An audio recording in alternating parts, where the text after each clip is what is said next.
When lighting up a cigar, you may not have known the rich history that comes with it. Tobacco smoking goes all the way back to 1 BC, when indigenous Americans smoked out of stone pipes known as steatite. With these pipes, they also used a reed inserted as a stem. The tribes believed that tobacco and other plants had many religious and medicinal benefits. In fact, it is rumored that the first instance of humans smoking tobacco was done by a Native American shaman who believed that exhaling a cloud could produce rain from the skies. The cultivation process we know today dates back to the Arawak tribes of South America. They are credited with first discovering tobacco and being the first to import it to Cuba. In 1492, Christopher Columbus was given tobacco as a gift from the Arawak tribes. In the 1500s, Rodrigo de Juarez was the first European known to smoke tobacco. However, he didn't have the same success with it as his indigenous American counterparts. Juarez was said to be possessed by the devil and was imprisoned, as the European public was unfamiliar with the idea of smoking. In 1556, French scholar Jean-Nicot de Villemain introduced tobacco to the French court as a form of medicine. If his name sounds familiar, that's because what we know as nicotine today is named after him. In 1571, Nicolas Monardes authored a book about the health benefits of certain plants. Tobacco was mentioned amongst these medicinal plants. By the year 1590, practically every European country had now been introduced to the art of smoking tobacco. Snuffing had also become increasingly popular by this point. And in 1602, pipe smoking was reintroduced, with China and Russia even joining in on the fun via the Dutch and Portuguese trade routes. In 1606, King James I granted a charter to Virginia to claim land as English soil.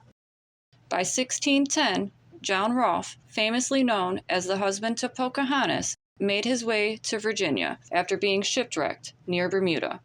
While there, he witnessed native people harvesting tobacco and brought this knowledge with him to North America, where he is credited for perfecting the growth process there. In 1616, Rolfe returned to England and shared his knowledge with King James I. In Europe, the first ever cigar factory is opened in Sevilla, Spain.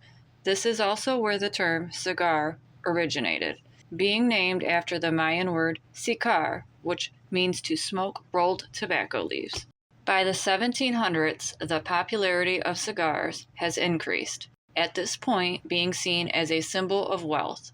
The industry began booming, with cigar factories opening up all over Europe, from Spain to France and Germany. In 1717, the trouble began. Spain, ruling over Cuba, King Felipe V issued a decree that all Cuban tobacco belonged to the Spanish government. It was during this period that the distinction between raw or unprocessed tobacco and produced tobacco for taxation purposes began. In 1760, French immigrant Pierre Lorillard opened the first ever American tobacco manufacturing company in New York City. Come 1794, Alexander Hamilton introduced the first ever federal tobacco tax in the U.S., which fluctuated based on the economy. In 1817, King Ferdinand VII reverses the previous decree by King Felipe by licensing the free production and sale of tobacco in Cuba, leading to Don Jaime Partagas establishing Flor de Tabacos, Partagas Campana, on the edge of Old Havana in 1827.